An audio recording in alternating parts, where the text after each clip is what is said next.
Hi, quick message here at the top. At the time of recording, the creator of Celeste has a Twitter bio that lists their name as Matt and Maddie, with they and them as pronouns. We honor that in this episode, but they are in a period of transition, so details might change, and we intend no disrespect in how we currently name or gender this creator. Thank you for understanding. This episode of Watch Out for Fireballs, like every episode of Watch Out for Fireballs, is brought to you by our patrons. If you go to patreon.com/Duckfeed.tv, you too can get bonus episodes, premium episodes of this show, whole series, and support your boys. This episode specifically is brought to you by Neasa. If I am mispronouncing that, apologies, and apologies to everyone else for hearing me apologize for mispronouncing it in just a few moments in the episode.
My name is Gary Butterfield. My name is Cole Ross. And you're listening to Watch Out for Fireballs. It is a Games Club podcast. And this week we are talking about Celeste, which is a platformer developed and published by Matt Makes Games for current systems in 2018. Indeed. And this episode was executive produced by Neasa, or Neasa. Mm-hmm. Neasa. I apologize if I'm mispronouncing that. I've only read it. Yes. So no disrespect intended. No. With that. Yeah. Thank you. But yeah, this is a big, popular indie game from the past couple of years, and it's up our alley. Yeah, it is one of the most critically acclaimed games I think we've done for the show. Yeah. In terms of like tens and stuff. Yeah. I'm not being sarcastic when I call this an indie darling. Yes. Big darling, big indie. And it's interesting, like I came into this and I don't think I've spent... So this is not, no slaughter grounds, no trashing, Eminent. This game doesn't quite work for me, and I've spent more time trying to figure out why than any other game that has not worked for me. Yeah, and it's like this weird Voltron of stuff that is like particular to me. Like the closest thing this feels like to me is Rocket League, which is a game that I think is really, really well designed and good, but is just so not my type of game. It'd be like if Rocket League was about a kind of depression I didn't have. So it's like, it's not my type of game, and I don't relate to it emotionally. Like, the thing I keep coming back to it is it's like, it's not for me, but it's also not about me. Yeah. As like a feeling for it. Like, I appreciate it. I admire Celeste, and I'm glad to have the impetus to finally push through, even though I did tap assist mode for the final gauntlet of challenges in the main game a little bit. Yeah. But I'm glad to have it under my belt. I'm cooler on it than some people, but I think that lives more in me than it. Yeah. Yeah. This is something that's weird about this game is that it is very pronounced kind of on both axes, both on, the style of play that it is. This is a very mechanically heavy game. At least in terms of being intricate and asking a lot of you, as a platformer. Like, it's not quite, I want to be the guy level, because it's not really trolling you, but like, there's Meat Boy DNA in here. There is VVVV, there's some, kind of like challenge fuck Terry Kavanaugh stuff going on here. So that is very, very pronounced. And then there's this story that, takes the climb of the mountain and makes it into a metaphor for coping with vaguely defined mental illness. Something. Yeah, anxiety, whatever you bring to it. Yes. Like anxiety, depression, panic, things like that. it makes a really interesting companion or comparison piece to Hellblade. Yes. For me, which was not as mechanically intricate at all, but this to me, like the way that this made me think about like how games are received and ways that games can work was really interesting because like the point of comparison with Hellblade is that Hellblade is more of a specific mental condition that it's dealing with. Yes. You know, and because of that specificity, I felt like I also didn't relate to the specific, you know, elements of the main character's struggle in that game, but it felt like it was putting me in those shoes a little bit more. Yeah. And this felt like the other way where this felt to me, and not everybody has this experience. Like, No. I just want to say up front, like me saying ways that this failed connect to me is not me trying to take anything away from people who found a lot of personal meaning. Yeah, if you got catharsis through this, we can't take that away from you because this didn't match. Yeah. Exactly. Because this didn't match our own experiences with the subject matter that it is going after.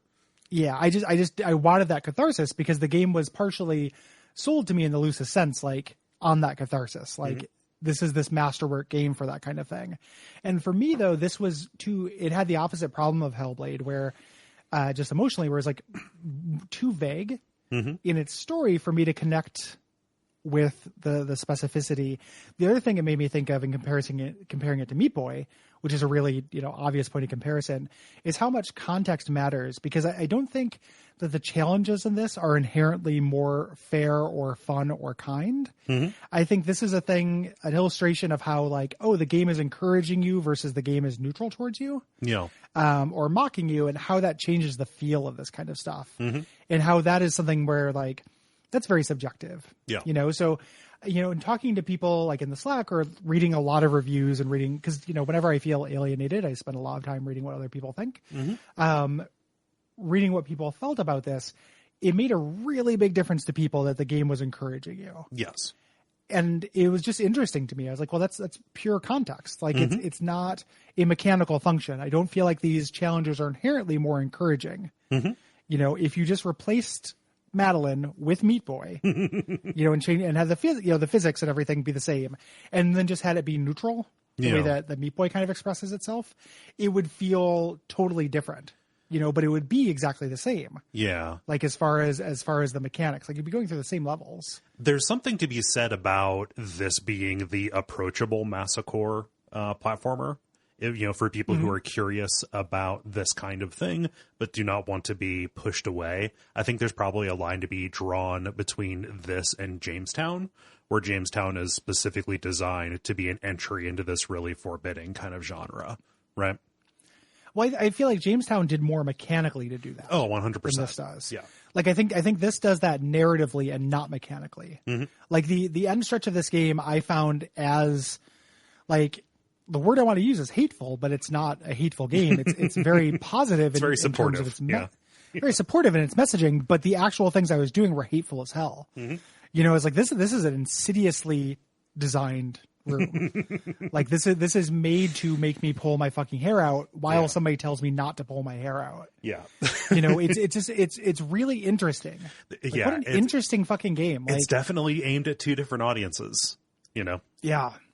You know, and looking at stuff about it, there are people who go both ways. There are people who don't care for masocore platformers who love this because of the story, like that the story touched me and made me want to push through. And then there are people who are like, why are we spending all this time on this depression shit? Just like, give me back to the tough platforms that give me a dopamine squirt when I get to the end of them. Yeah. You know, like it's really fascinating. And for the, you know, that's another thing I can say for it. As much as like this didn't land super well for me, it is something that like, I don't know. I don't know if there's anything that generates exactly this kind of discussion. And as like a critic like that, I value that a lot. Like it made me think of games and evaluation in a new way that I love. Yeah. So interesting shit. I landed in a weird place because I like the play of this quite a bit. Like I didn't, you know, I've not fucked around with the core at all. Like I've not done any of the challenge stuff, you know, just as a heads up, we're not going to talk about the final chapter, like chapter 9, the farewell or what have you. Again, because it gets really challenge fucky in a way that is specifically not for me. But this is the second time that I played it. Like this was one of my favorite games mechanically that came out in 2018. And so like the particular kind of platforming that they have you doing here is really appealing to me, which kind of made me, and maybe I think like rankle at the story bit a little bit more than I otherwise would. Yeah. What separates this from like other? Because I don't think of you as like somebody who's real into Meat Boy and the closest comparison that I can think of. Like that. Yeah, the closest I can think of is actually Cave Story. Like okay. I really enjoyed doing the hell level of Cave Story, like the one that was super like challenge fucky.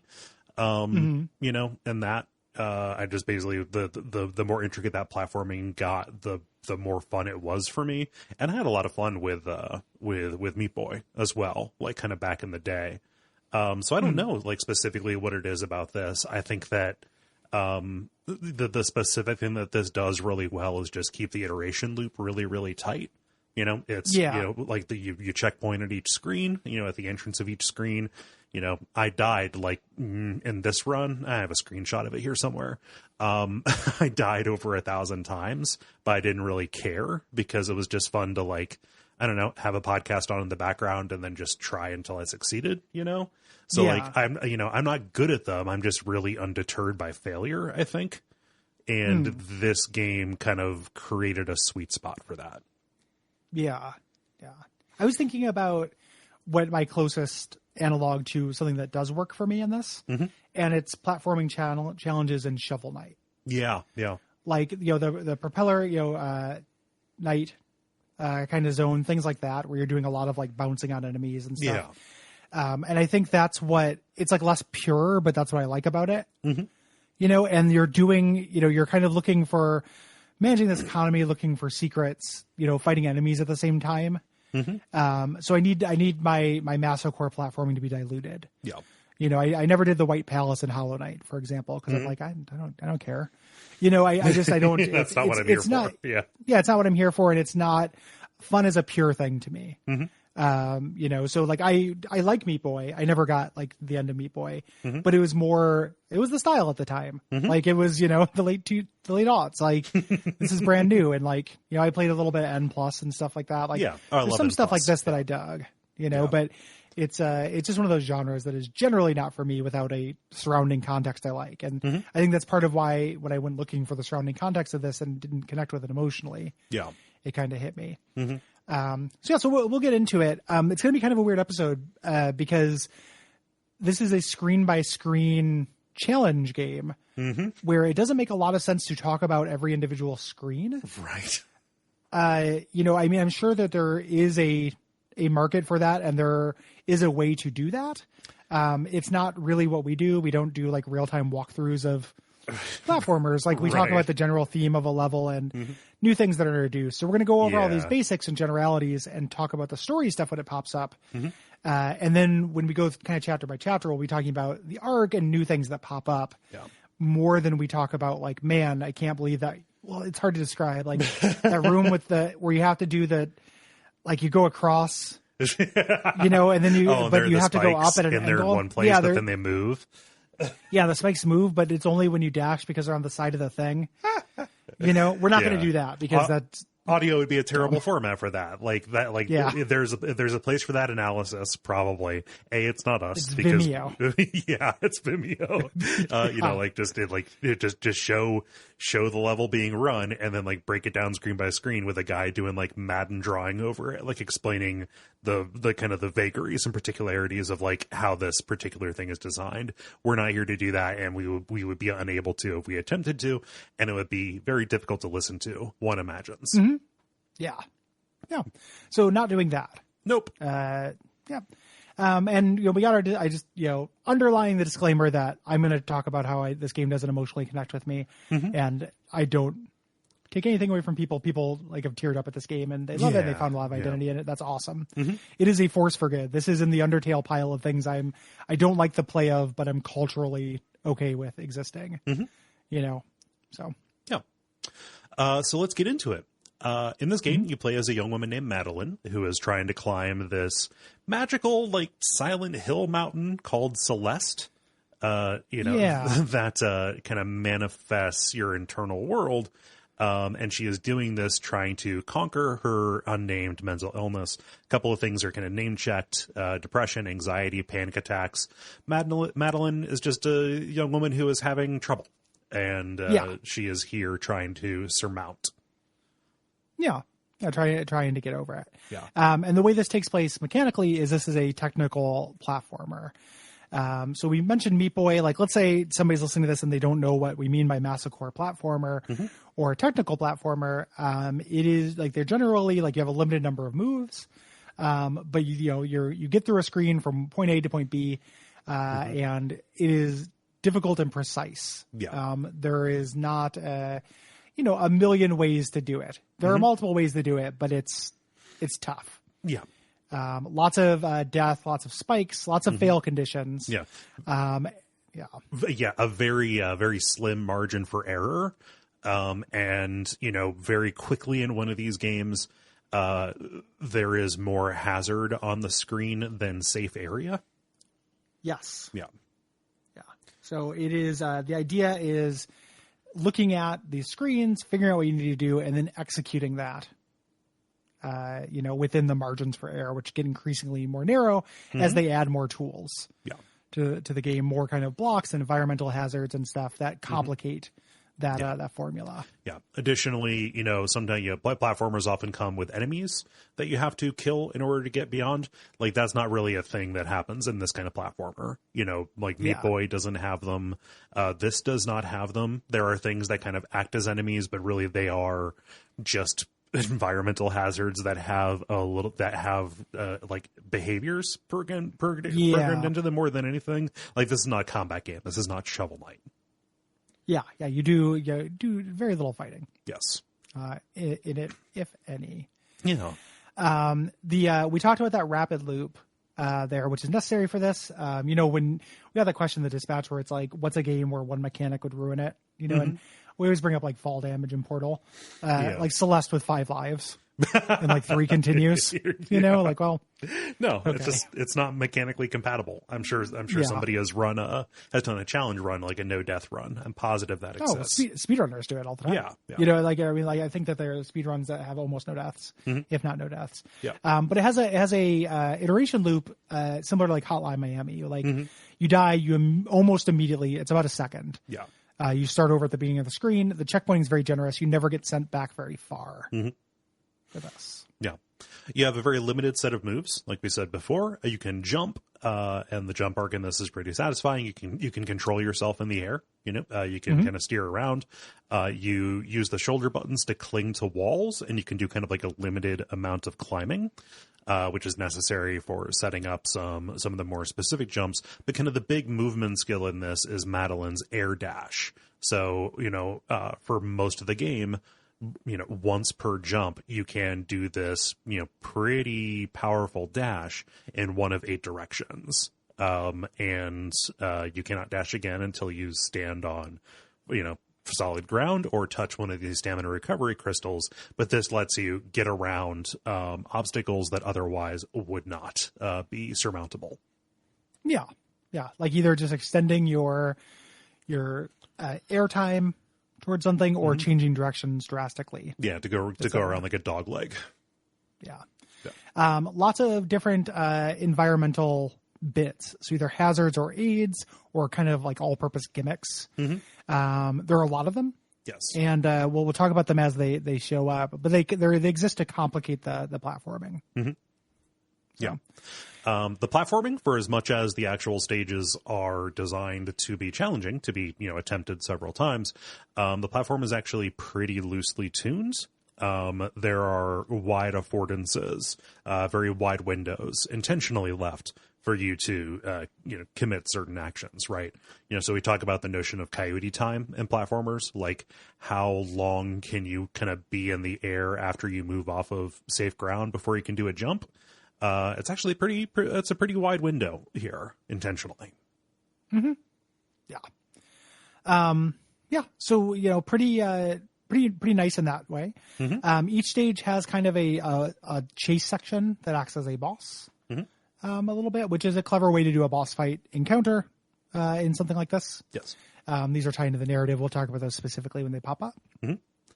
Let's camp out a minute on the big, like one of the big discussion points. Yes. Around this game is this game's approach to difficulty and how that evolved over time and how it exists in relation to other games. Because it is like, this is again, like things that as much as this game is not like a game I connect with very much, I think this is, best practices, best in show, lifetime achievement award for its attitude towards difficulty and such. 100%. So this game has an assist mode that you can turn on. And basically what this means is, it gives you special abilities, to change the game speed. You can make yourself invincible. You can get infinite stamina, so you can do lots of, dashes in the air, or you can skip chapters, entirely. The game, very much wants you to see all of the story stuff and doesn't want to let the play get in the way of you, kind of getting through to the end of this. Yeah. And this was a subject of a lot of discussion, whether, because the assist mode in this is not just, an easy mode. It is really granular. Yes.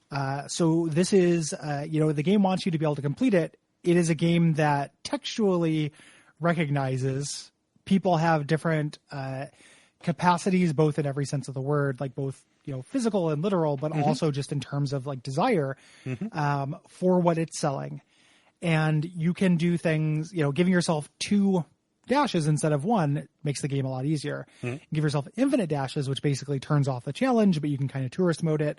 The thing I ended up making use of near the end was the time, slowing down time, which was really interesting because it's down to 10%. You can do either like 100 to 50%. And just having a little bit more reaction time is what allowed me to get through it. And it did not feel like just flipping to easy mode and like, oh, now this is trivial. Something being 20% slower is a pretty nice, again, granular kind of affordance. So I was still getting the challenge that it wasn't like about what I had the ability to do, is what I wanted to do. Like I probably could have just beat my head up against that ending more. I didn't want to. Yeah. So I did this instead and it was fine. Yeah. And I, beat this game without using any of that both times. I basically saw the main game as the challenge that I was supposed to get over. I didn't, again, go and do the strawberries or get into the core. That felt like too much to me. I probably could use assist mode to get in there, but I was like, yeah, whatever. Notably, and importantly, even though I did not use it, I did not feel like its presence was there to insult me as somebody who was up to it. Not an idiot. Yeah. So that's good. Cause idiots think that. That's something that you think if you're dumb, you think that that's there to insult you. Sometimes it's explicitly there to insult you. Initially, this did have language around that mode, that was kind of chiding, and there was a symbol that it would put on your save file for this. And again, in like respect for this developer, he ended up having a dialogue with I can't remember. I think it might have been half coordinated, a notable disabled speedrunner who kind of explained like, yeah, putting the stigma mark on this is super unnecessary. Like, why would you do it? Right. And it just makes me think about how much I hate that fucking chicken hat in Metal Gear 5. Like, there's very little that I hate as much as like, you've chosen a different mode, I'm going to make fun of you. Stuff from a developer. Like, go fuck yourself. Like, I bought your game. I get to experience it however I want. Yes. I think that kind of stuff sucks ass. And the game used to have a little bit more of that and decided not to. Yeah. And I'm like, and nothing was lost. Like, yeah. And here's the thing: the developer gained by listening to input from somebody who was affected by the decision he made. Yeah. Gained a lot, and it's like, it doesn't hurt anybody. Like it's again, model behavior. Like I think that if time and resources were no object, I would basically want a version of this in everything. Yeah. It's not that different than cheat codes, for stuff, but even that like phrasing makes it sound, degenerate. And it's really not. Like, it just, I just, I want to get through the thing. I'm done with this. I've said it a billion times, mostly in talking about Soulsborne stuff. Yeah. But the I get it button. The I get it button will, and people think that the choice is, I either go to easy mode or I rise to the challenge and become a better person and learn something about myself. When in fact, the choice is I go to easy mode or I just play something else. You know, like I'm not hostage. I'm not a hostage to your art. And, you know, the more that you treat your consumer as a hostage to your art, I think the sillier I think that comes off. Yeah. You know, and I know I say that from my specific psychographic, like part of me, you know, when I'm thinking about the melange, like the milkshake of reasons why Celeste doesn't connect with me, part of the reason is I don't feel good after accomplishing things. Just kind of in general, you know, but also in video games. Like, I'm not like, oh, I did a hard video game thing. I don't get the good feeling squirt from that. Like, I like solving a problem. Like, I like, you know, doing a weird thing in Deus Ex. Like, oh, if I put a vending machine in front of this door, they can't open it. That feels good to me. You can never challenge my reflexes and have me feel good about it ever in a million years. Nope. It's just not how I work. And even if I do feel good about something, it drains faster than anything. Like I was talking about this, and Will mentioned, he was like, yeah, after Duckfest, I got to watch Gary's good feeling drain out of his face in real time. It took about 20 minutes.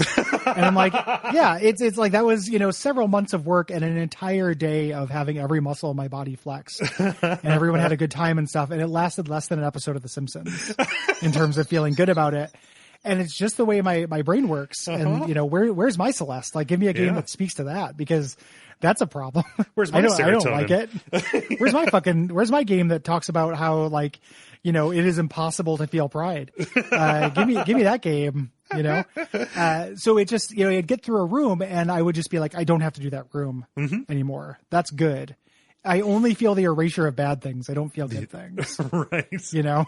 Yeah. I'm in a similar spot. Like, for me, there's a lot of appeal to exercising patience. You know, like, I don't necessarily feel good. Like, I couldn't go like do a slam dunk and a touchdown dance after I beat something. But, like, you know, setting down and trying something a bunch of times, getting mad and then getting over it. Like, okay, cool. There we go. Cool. That is the satisfaction that I get out of this.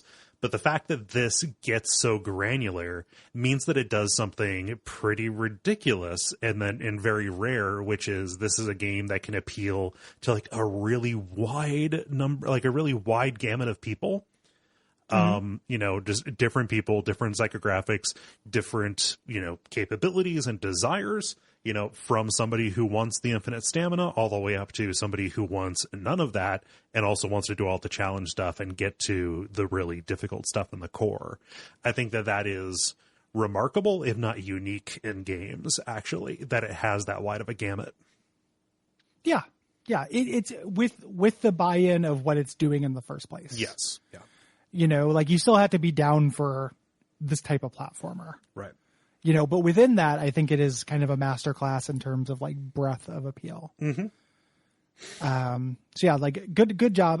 Matt, you know, who worked on this, talked a lot about difficulty during the big difficulty discourse dust up of 2019. Right. And it was great. Like, everything they had to say about it was just like, you know, pretty much on point, I think. It's like, hey, we stepped on this rake a little bit. We listened to the input. Here's what we gained out of it. Here's how we solved the problem. Here's how we did what we did.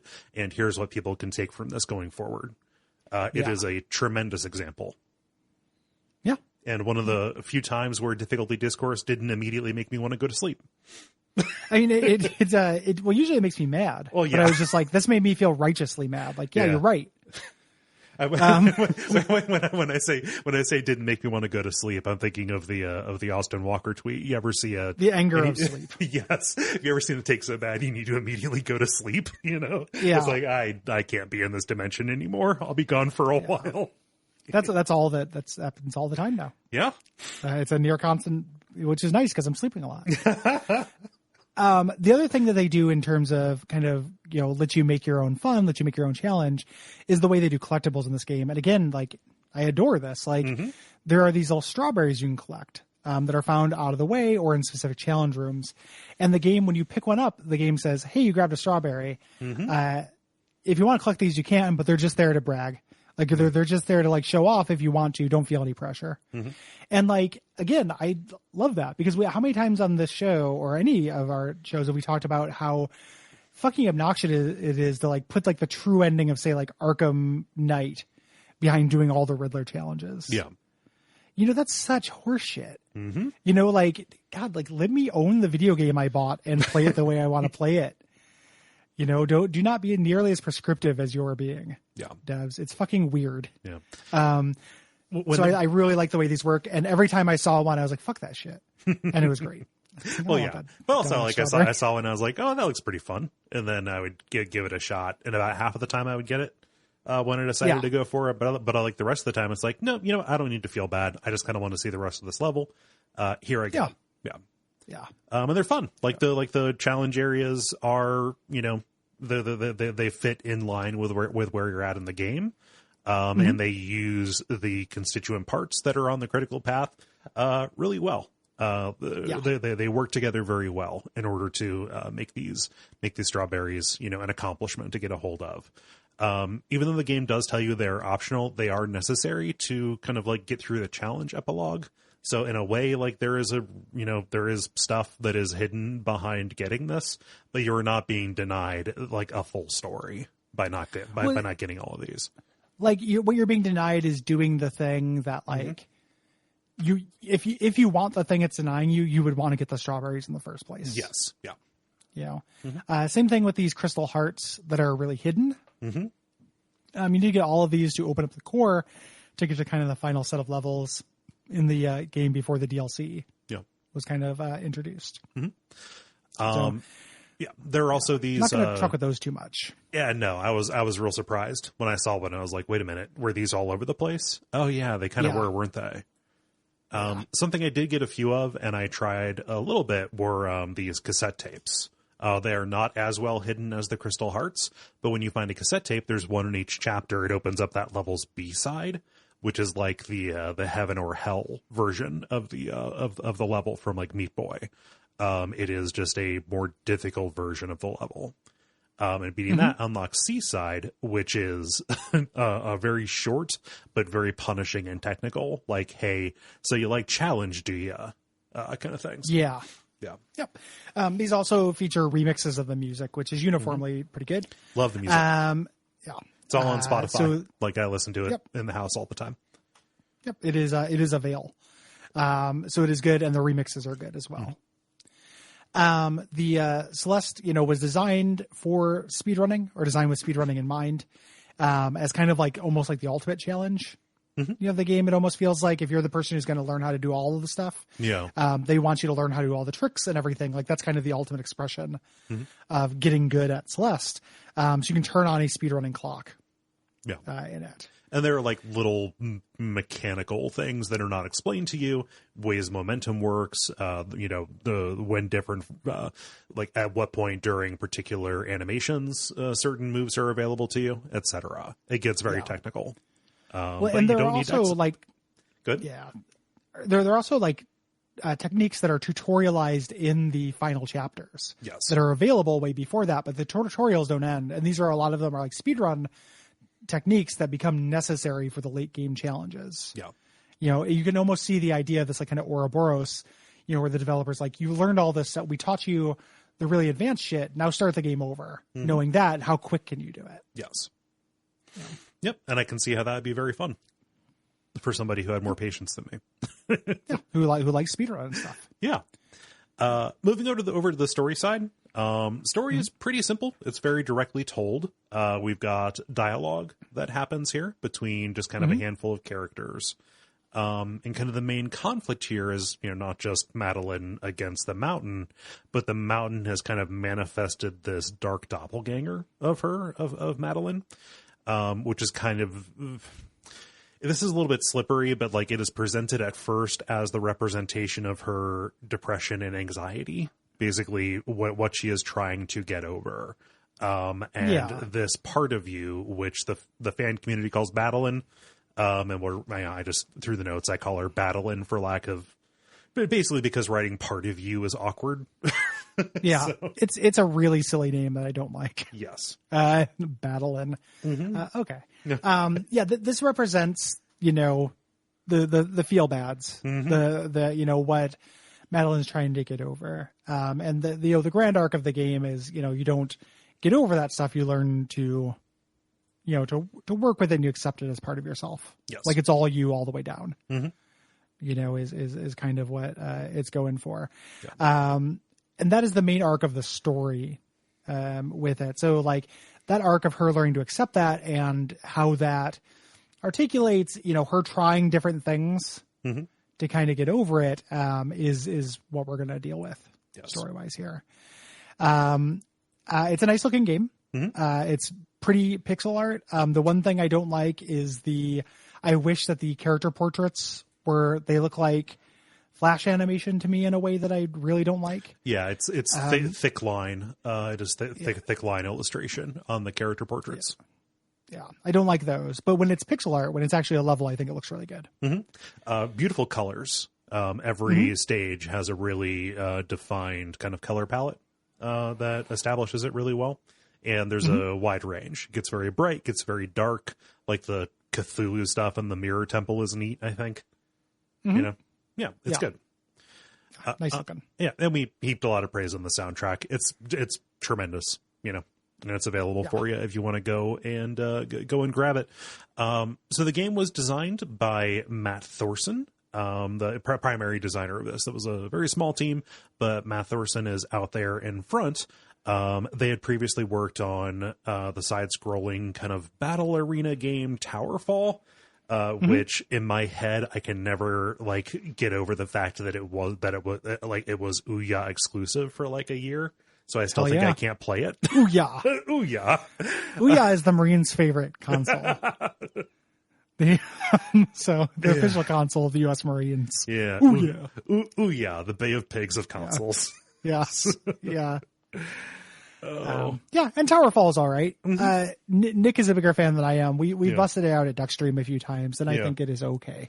I know lots of people who really enjoyed it. I used to work with people who had Towerfall nights. Yeah. Yeah. This game began as a Pico 8 game developed for a Jam, which is kind of 30 levels aimed at speedrunners. That is locked within this game. Yep. You can play the Pico 8 version. I love it when games do that. And the Pico 8 version feels remarkably like Celeste. Yeah. Which is pretty wild. Pico 8's neat. It's really only capable of making platformers, I've found, but in the hands of someone capable, like Matt Thorson here and the people that they worked with, it makes something that this is a really good prototype. This is a very good prototype of what would become a bigger thing. Yeah. So there was a DLC, a final chapter called Farewell. It was added to the game for free in September of 2019. We're not going to talk about the content of it very much. As we mentioned, it's for challenge hounds. The chapter includes a little bit of kind of a screenshot, and there is some kind of supposition that Madeline might be trans. Yes. In the screenshot on her desk, there is a small rainbow and a trans flag on the computer desk, along with a picture of her with short hair. This is something that is not, unanimous in any community. Right. And it's something that shit men got really mad about. Yes. And then, but also it's we're really not equipped to talk about it. And I've talked to people who are trans, and people have different feelings about whether this is canonically true or not. It doesn't matter. In a lot of ways, it doesn't matter if it's negative. It doesn't matter to me as somebody who is not relating to this. It does not hurt me if Madeline is trans. It does not hurt me if Madeline is not. Yeah. It is, whether this is an Easter egg or this is the true identity of the protagonist. I don't know. We're not equipped to talk about it, and it's, but we're not ignoring it. We want to make sure that we mention it. Yeah. There's a plausible trans read of it, but like you said, we're not equipped to it. We are not the ones who can be a messenger for that. So we're going to kind of represent what happens basically in the main game. Is what I feel comfortable talking about. Well, yeah, and just kind of our, as usual, our experience with it. Yes. Yeah. This is kind of what we thought, and that's what we can speak to. So, yeah. Yeah, so let's get into it. Let's do it. This opens up with a small little prologue. We've got some basic tutorial platforming down this kind of busted up road until we reach a cabin of, the person who lives here on the mountain, Granny. Mm-hmm. Yeah. And Granny has a lot of Dark Souls 2 crone energy to me. Yeah. In terms of making fun of you and laughing at you a lot. Yeah. She's always offering you ways out of the thing you have committed to yourself that you're going to do. Yeah. Yeah. And we don't know exactly what Granny is, if Granny is part of the spirit of the mountain or some kind of supernatural something or other. The chapter 9 deals with her dying. So we know that she can die. Yeah. So if it bleeds, we can kill it. If we work together, if we put our mind to it, Granny can go down. That's the big reason to do all of the challenges in this, because you unlock versus mode and you can actually take care of it. You can feed Theo his camera phone. I would love to fucking feed Theo his camera phone.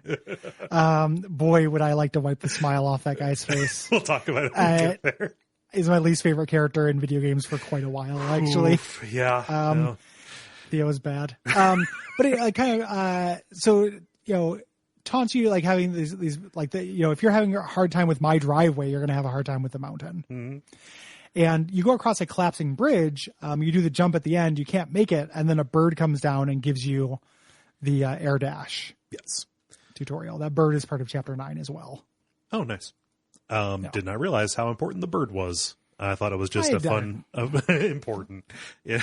Yeah. I don't know how important. Like, I think that Madeline thinks the bird might have something to do with Granny. And Gotcha. That is what she is looking for in chapter 9. But again, I've only read about that. I haven't played it.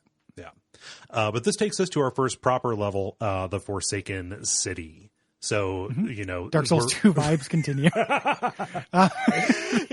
So, like, people used to live on the mountain. There used to be like a mountain town here, and we're going to be kind of going up. Civilization is going to dwindle away. But right now, we are in this convoluted ruin where we've got like skyscrapers kind of all tangled together with the streets and stuff. Basically, this is a 2D version of 1/3 of the Evil Within. So, sure. Thumbs up. Yeah. So a lot more spikes here, a lot more death. And you're spending a lot of time doing kind of wall jumping here. And the kind of titular mechanic, or the key mechanic to this that they first introduced, are these traffic light slingshot kind of platforms. When you stand on them, they shoot over to the other side and then slowly return. And this is teaching you about momentum, basically, and how you can kind of use that to get further jumps. Yeah. Many of them are going to, fling you into traps, but most of the time, this is a way for you to cross distances that your regular jump and your dash could not clear. Mm-hmm. Yeah. Yep. In addition to these, we are also introduced to winged strawberries. We have seen a couple of strawberries that are kind of like on the main path here, which is nice, to show you that they are here before they put them, into little diversions. They introduced the winged ones. These fly away when you dash. So this turns a screen, whatever screen they're on, into, an extra challenge because you lose one of your abilities, one of your most useful abilities for getting around obstacles and stuff. If you want the strawberry. Yeah. So as you, there's lots of little diverticula here that have strawberry challenge courses and such. But the main thing we're going, as we're moving forward, we're going to stumble across the Theo that we mentioned before, the stranger who is camping near a crashed plane. Theo is the third or fourth character, I guess, with Battleline, who is this just felt like a trope that didn't age very well, but I don't know if it's just because I'm old. It's absolutely aged like milk, I think. The selfie obsessed hipster guy with the scarf and knit hat who says things like YOLO and #blessed. It is something that it feels like it. Like, I remember being put off by him even in 2018. It feels like something that would have been pretty over the top even in like 2015. In 2020, this kind of happy-go-lucky cannot exist and will not exist. Yeah, the lightheartedness of Theo, and the concept. Like I've never met a video game character before that I was so sure I would dislike in real life, and I've met Chief Irons. Like I was just like, everything could be cured by selfies. It's always a time for selfie. And I'm like, shut the fuck up, dude. And again, that's what part of what I was like, maybe this is just not for me because this is for the youngs, or this is, but I was just like, I hate you. I hate you. Why are we friends with you? Why are we trying to save you?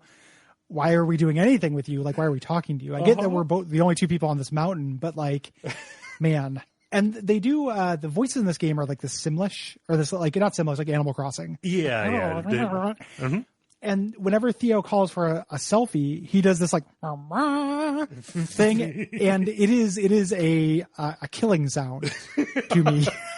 Like every time it happened, I was it's like Blue from Blue's Clues. It had to go.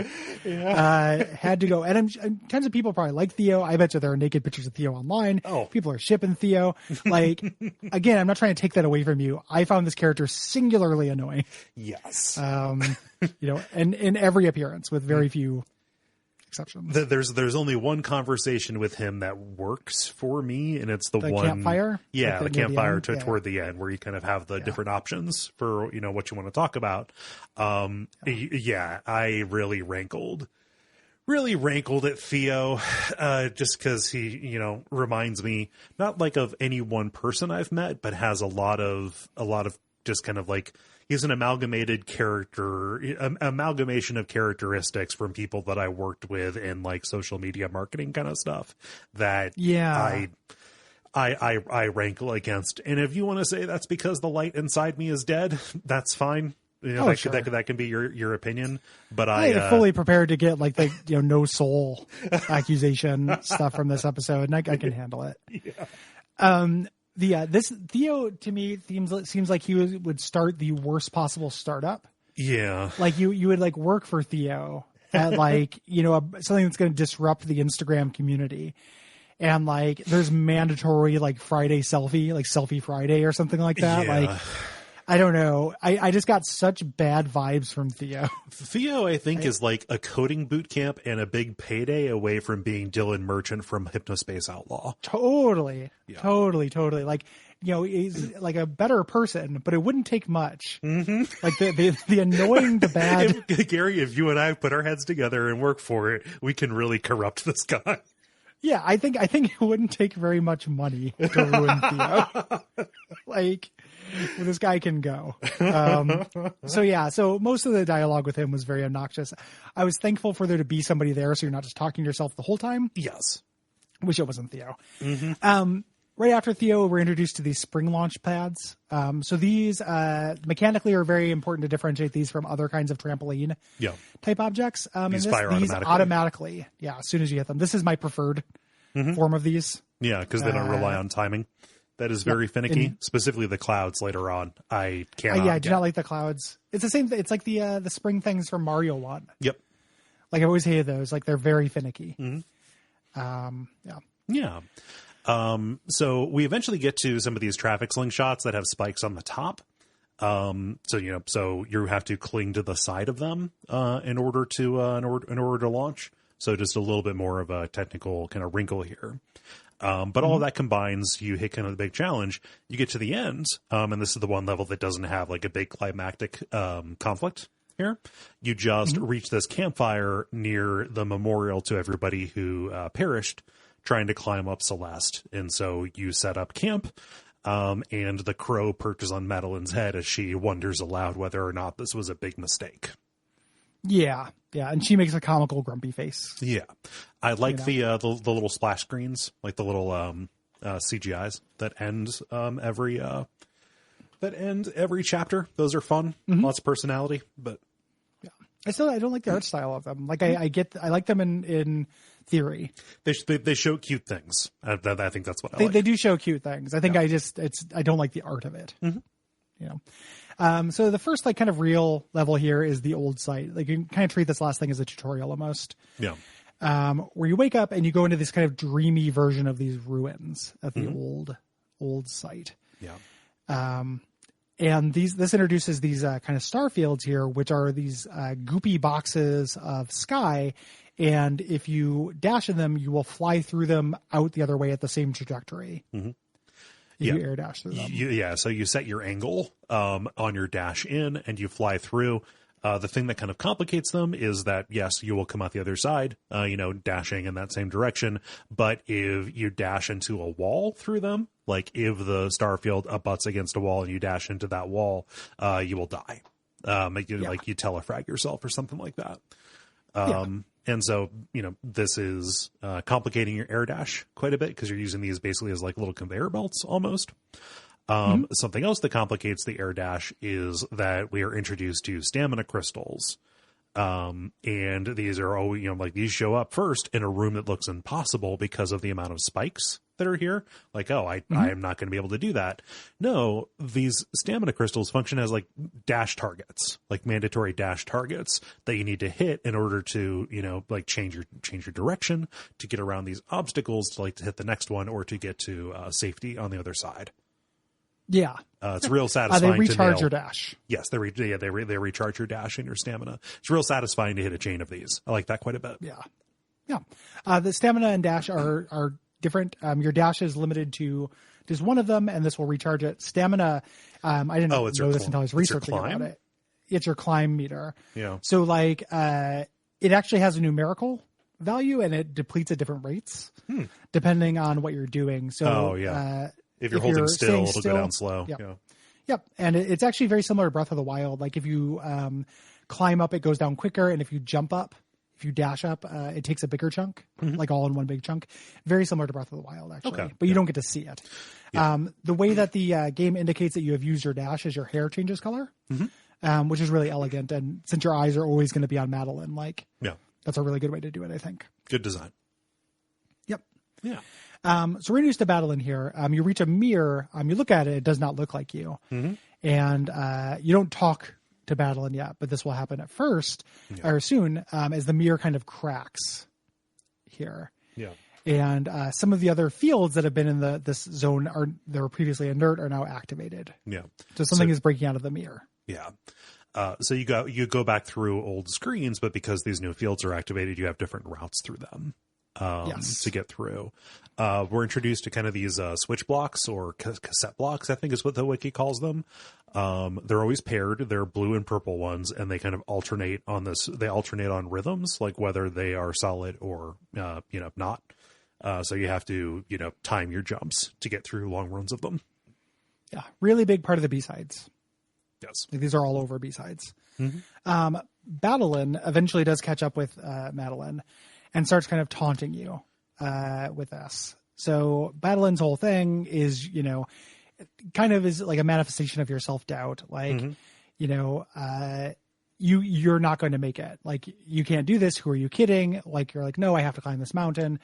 She's like, I'm just being pragmatic. Like, you cannot do this. Yeah.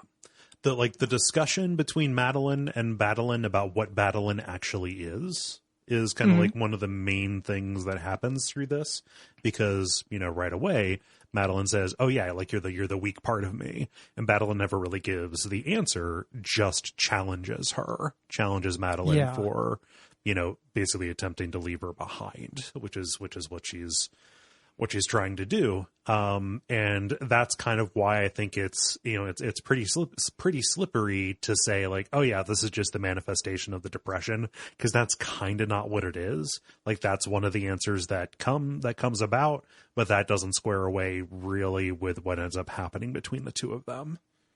Well, I think that like what ends up happening between the two of them is the idea that you have to accept those parts of you. Yes. Like, it's definitely some kind of manifestation of, bad feels. Yes. Like negative emotions, either in terms of like fear or insecurity. And that's part of my kind of issue with this, the fluff of this game is that I think this would be stronger if it were better defined. It's kind of what you want it to be. Yeah. In a general sense, the message of this seems to me, and like just my interpretation is like, you got to accept that stuff about yourself and learn to work with it. Yeah. You can't ignore it. You can't just like get rid of it. It's not something that you can just, get rid of. But what it is lots of things. Yeah. Like it acts as depression. It acts as fear. It acts as anger during the next chapter. It acts as a lot of things. Yeah. So there is no real answer as to what Battlein is. Battlein is kind of like all the mental illnesses. Yeah. The feel bad rainbow, like, sorry. I forgot it's what it feels like to me. I forgot about the feel bad rainbow and excessive nagging. Yeah. It's just, all we can be sure of, though, it is something from within Madeline that has been given form by the mountain. Granny says later on, like, oh, nothing, you don't see anything here that you didn't bring with you. Yeah. It says the Yoda thing. For that. Yeah. So the end of this level is a chase scene with Battlein flying behind you as you kind of flee through these spike trap challenges. And if she catches you, you die. Right. Here. So you want to, keep up a good pace. Yeah. She's a dogged pursuer, but she does kind of like lag behind you. Almost has like a bit of a slow reflex. So like as you make a turn, she will make that turn wider than you, so you can actually use her momentum against you, or against her rather, which is really satisfying to do, to kind of like Toro her into a place where she can't get at you.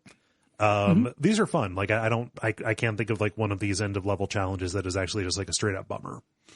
I just don't like the last one. No, like they do, that goes on too long for me. But up until that point, I like them. So I agree with you. Yeah.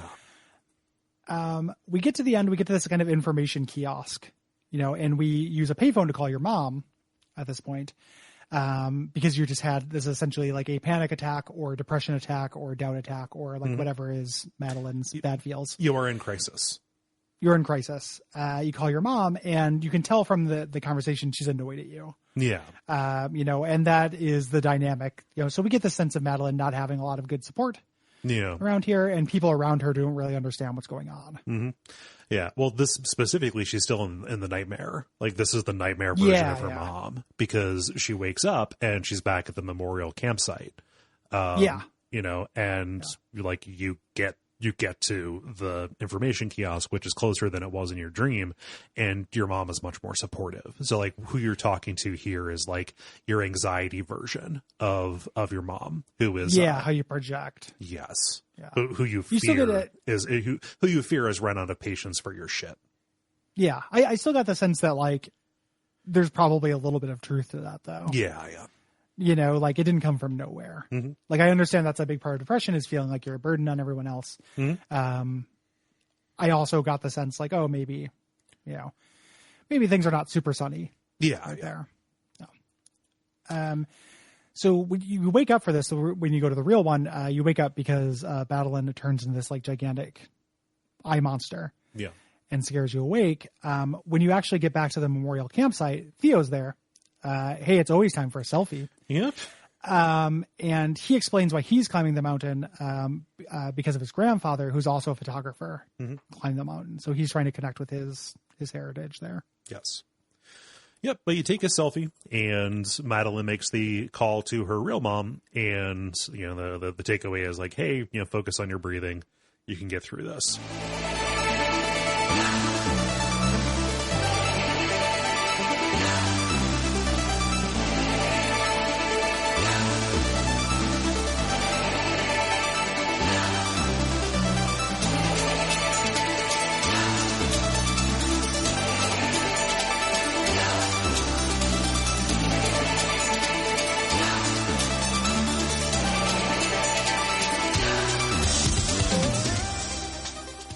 And this moves us on to the next chapter, the Celestial Resort. Yes. Yep. So you cross this bridge covered with this like red and black sludge they introduced, this new hazard, and it's just Killbox. Yeah. It can move more, and it looks more amorphous and has some kind of different behaviors, but it's basically spikes. Yeah, it sticks out like from surfaces in blobs more than spikes would. Spikes are generally at right angles and stuff. Yeah. Yep. And this will have things like sometimes it grows on a surface, things like that. Yeah. And when we get inside, you find a key to get into the hotel to meet the fifth character of the game. This is a weird bit to me. Do you think so? Like, I felt like taking a chapter just to deal with this guy's stuff and then like having him not appear again was strange to me. Yeah. Mr. Oshiro's strange, because he is less important than the reaction that both Madeline and Badalin have to him, to like trying to take on somebody else's burden while they are also working through their own thing. Like I see the function of what's going on here, but putting him in the limelight for this and kind of making it this protracted comedy beat where he doesn't realize that he's dead and he's showing you through this obviously ruined hotel. And talking to himself, it doesn't feel like it contributes actually to the main thrust, and it feels like a filler episode is the wrong word because I don't, like this is fun play, so it doesn't necessarily feel like filler. But when I say filler episode, I mean like this feels like the episode in the cartoon series where they take a break from the story to go to the beach or whatever, right? Yeah, like it's, and this is, bring out the Gary has no soul comments, let them shit fly. I don't like Mr. Oshiro. I don't think he's cute. Mm-hmm. And I think that a lot of time was spent trying to make him seem cute. Yeah.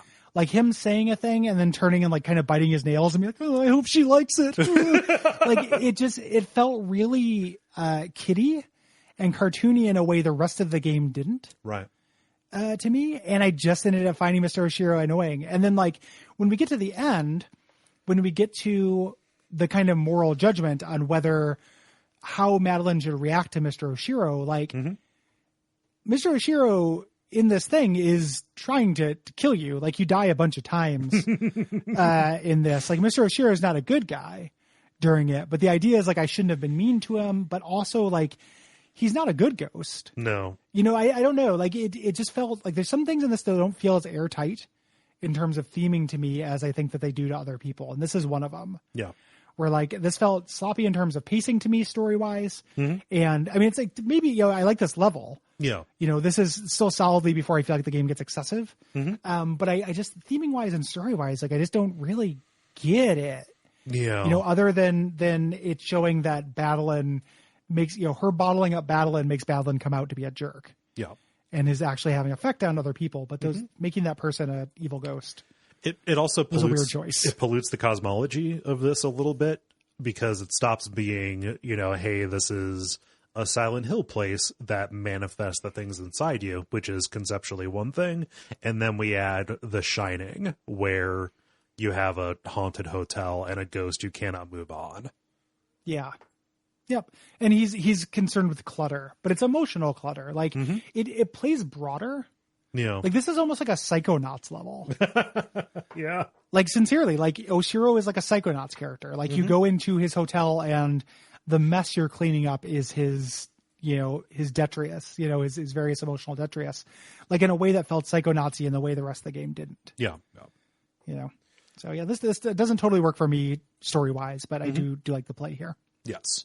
But you meet Mr. Oshiro when you walk into the lobby. Madeline asks, like, hey, can I just like go through the building? It's in my way. He says, no, that's for employees only. But if you would like to stay, I can take you to like the presidential suite, like the presidential penthouse suite. Mr. Oshiro is a ghost, but he is not aware that he is dead. He thinks that this is still an active hotel, even though it is very clearly in ruin. Yeah. And does not take no for an answer. No. To you being like, I don't want to do that. And he pushes right past it. Yeah. So there are some new hazards introduced in this chapter. There are platforms that slide up and down when you stand on them here. And then certain surfaces that are covered with Oshiro's gunk. These little like filaments and worms and stuff. And you can touch these safely once, but then the stuff grows off of them. So they're kind of one-time use platforms. Yeah, the corruption. And these are used, I think, most effectively on walls that you have to climb and get around. Those are good. Fun challenge. The way forward is locked off to you, and you have to take these different challenges to get detours to find keys. That's kind of another mechanic that they introduce here that is expanded out to this whole hub area that Mr. Oshiro leads you to that is completely clogged with different kinds of junk, linens, books, boxes, etc. And there are multiple different kind of spokes you can take off of this. However, I believe that you have to do them in a particular order. Like it guides you. You get a key from one that'll open up the other. Yeah. But you return back to the central area as different types of clutter clear, and that opens up the way forward to the next one. Yeah. And in the middle, Mr. Oshiro is just, panicking. Yes. Kind of freaking out. The blobs of corruption of Oshiro slime start kind of flying. So they'll be in these simple patterns, like, between platforms, they go up and down. Mm-hmm. So introducing an element of timing. Yeah. That wasn't there before. In the laundry, you get a little bit of this, backstory stuff, this note from Mr. Oshiro informing the staff that they have to close down the hotel. Mm-hmm. Nobody goes to Haunted Mountain anymore. Yeah. So too many people fell to their death. It was a liability nightmare. People continue to die. And only one of them comes back to life. It's fucking weird. Yeah. So, so you find this. There's a couple of other pieces of backstory here.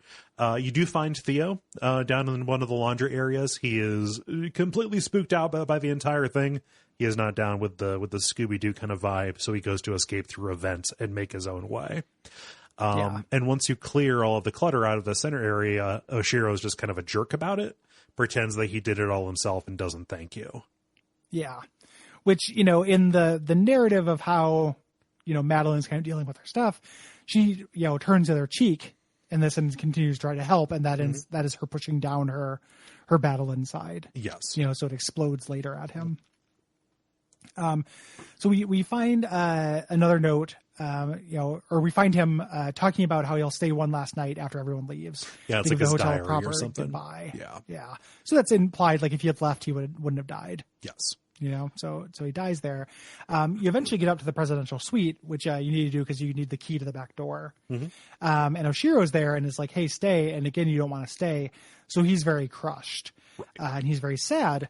And then Madeline emerges from a mirror and starts berating Mr. Oshiro about how shitty his hotel is and how he's in denial. Yeah. And this is meant to be like, I feel like if you stuff your emotions down, they'll blow up out of you. I was, again, mildly confused about this because I think that Madeline was right and Mr. Oshiro was trying to hold you against your will. Yeah. I don't have a lot of sympathy for Mr. Oshiro, actually.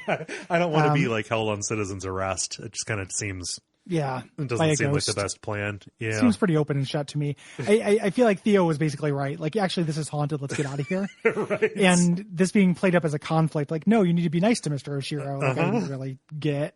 Yeah, like I can get the message, right? Like, Madeline is dealing with her own stuff, and she sees somebody else who has a problem, and she is kind of bending over because it's in her mind it's easier to help somebody else. I'm projecting a lot of the stuff on here, but her like, I'll help him, and that'll help me. But no, actually, indulging him is holding both of you back, right? And Madeline has the more realistic approach. Which would have been just like, hey, a gentle reality check early, but it was bottled up and it became this explosion that turns Mr. Oshiro into a monster. Yeah, you don't have to be a dick about it. Yeah. So we start to leave. Mr. Oshiro is very upset. And then Oshiro says, like, why would you help us and then just leave? Yeah. And Madeline says, again, like, the reason why Madeline helps is to feed her own twisted ego. Right. Kind of playing with that whole there's no such thing as altruism kind of trope. And the Mr. Oshiro turns into a big evil ghost, and we get another chase sequence. This one plays differently, where Oshiro stays at the left side of the screen and then charges forward at you and then kind of resets. So it adds this kind of moving horizontal hazard. You can Mario bounce on these guys. You can Goomba stomp them, and it makes a very satisfying Mario noise. When this happens, and that was generally my strategy rather than trying to manage this. Like same thing with the later kind of like monster thing. Yeah, like if I could jump on it, I would get rid of it, try to do the next bit, and then get rid of it so I could do it clearly. This is fun. Like these are lengthy sections too. It's many screens that you have to get through. Yeah. And again, cannot praise the checkpointing at the beginning of every screen enough. Yeah, it's very nice. Yeah. So you get away, and basically it takes you falling and Mr. Oshiro falling with you to make him realize, to realize the futility of this, and then he reverts back to his normal form and says, like, okay, I've got to close down the hotel for repairs. I went too far here. Yeah. Yep. So we end up in the next area, the Golden Ridge, which is outdoor area, and it's, you're in a mountain. You're not inside the mountain or inside a building. And then it introduces wind. Yes. I'm not super crazy about the hazards in this zone. No. Personally, like wind as a thing in video games, like complicating and making you relearn your timing and your physics is never my favorite thing. No. In one of these, even in games I really like it's not my fave. I play one of these, any of these, like even Mario Maker levels that have the wind, and immediately I am a little kid again, getting extremely frustrated at Ninja Gaiden. Yes. So I don't care for this. Additionally, like the wind moves from different directions on different screens, and it feels like it has variable speeds. So you're not just learning one deviation on your physics, you're kind of adapting to it every time. And this led to a great number of deaths for me. Yeah. Yep. This is also where they introduced the clouds, which act as kind of trampolines, but like Mario 1 trampolines where you have to time it perfectly to get the optimal bounce. Yeah. I'm also not crazy about these. Like this game controls really well, but nonetheless, one of the things this game gets praised for is like, oh, Madeline does exactly what you want her to do. And that never happened for me. Especially like probably the back half of the game, I almost in every screen, I would have at least one death that was either because of a environmental hazard that worked like this, where the timing was just a little fiddly, or the locking into the 8 directions to dash would not work the way I want it to. And I would attempt to dash at a 45-degree angle and would dash at a 90-degree angle instead. Even though, like, to my mind, I was clearly pressing, at a 45-degree angle. And I don't know if that's just like the dead zones in the analog stick for this. It's being possible. tuned a different way. And it's an interesting thing. Like when this first came out and I was like seeing reviews of it and stuff, some other people noticed, like they're like, oh, this does not feel, the controls are a little like non-tight for this. And so it's a real cilantro thing, whether this just feels perfect to you or whether it feels like every once in a while Madeline has a mind of her own. Yeah. It definitely like lives in the margins in your hands, a couple of times. So basically I split playing this between handheld and bed, and up on the screen. And when I played it up on the screen, I used my Pro controller, which has a good D-pad. I also found that I had trouble, correctly getting the dash to go where I wanted it to go 100% of the time. Like most of the time it would happen, but then, like you said, at least once it would send me straight into a wall of spikes or what have you. So you are not alone in that problem. Yeah. This also introduces dash bubbles. These are green bubbles. You hit them, you are absorbed, and then the bubble flies in the direction that you were pushing when you were absorbed by it. This also refreshes your air dash, so you can do another dash out of it. So again, you are making these chains. You are changing your momentum through these. These ones disappear, whereas later on you're going to find red ones that reappear. They basically respawn where they were at because you need to use them multiple times. These are fine. Like the window to pick a direction is wider than it seems. So I didn't necessarily find these to be a problem. Yeah. No, these are fine. Out of the hazards introduced here, this is the good one. Yes. I feel like. Kind of partway into the area, we find Granny. She's in some hot springs, and she kind of talks about Oshiro. Oshiro is this lost soul. Don't make him your project. Right. Which again is a good message. It feels like a whole game could be that. Yeah. It does feel like a diversion to me. Yeah, and that game is called The Beginner's Guide. Yeah, exactly. Yeah. Right. But she offers you a shortcut back down, and Madeline does not accept it. Granny, again, being Dark Souls 2 Crohn's, like, oh, there's a real fine line between determination and stubbornness, isn't there? But yeah, that's all that's all the issue that she makes of it. Yeah. Kind of like old Madeline, in some ways. We run into these spiked crystal formations that show up. They're basically like the corruption bits from the hotel. Right. Just looks different. And then arrow blocks, again, Mario DNA in this. When you're on them, they'll float in the direction, in any given direction, as long as you've activated their switch. So, yeah. And there are, a few different iterations on this. Again, Mario DNA, you send it moving, in a direction, and you have to keep up alongside it. platforming around and kind of changing it to the correct lane so it can continue to get you to the exit of a particular stage when you get there. Yes. These are really big, and sometimes I felt like I would be like 1 or 2 pixels off, and it would dissolve, and I would have to start over again. Yeah. Yep. But not too bad as far as again, the hazards and elements introduced to this. Yes. I like them more than the bouncy clouds. Mm-hmm. When you get to the end, you reach this gondola. Theo shows up. And of course, it is time to take a selfie because Theo is a single issue voter.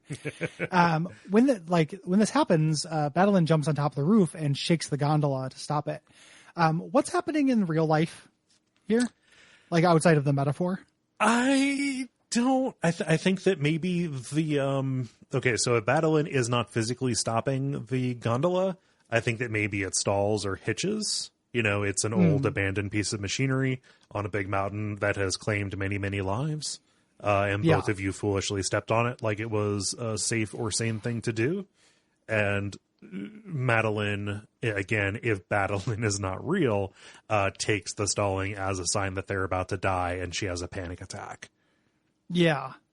It's just weird that it feels like it's implying that somehow it is in Madeline this thing broke, It's like, I think that is the intention, but this, as far as this feeling like all the edges don't meet quite as perfectly as I want them to, like this is one of those scenes. It's like, this is physically battling, like in the game, messing with them, like stopping the gondola to keep them from proceeding. She has not told Theo about this dark doppelganger that is coming after her. Like that conversation doesn't happen until later. So I think that there's also like an unexpressed part of this, which is Madeline holding herself accountable for the danger that Theo is in by going alongside her. I blame the selfie. Like it makes just as much sense. Yep. Like if something's going to cause it. Yeah, I blame the selfie because I was going to do that anyway. So yeah, exactly. Like, it's basically like Theo is the real Madeline. He's Ursuline. Like Ursuline. Oh man. So you start having a panic attack as you would being stuck on a gondola.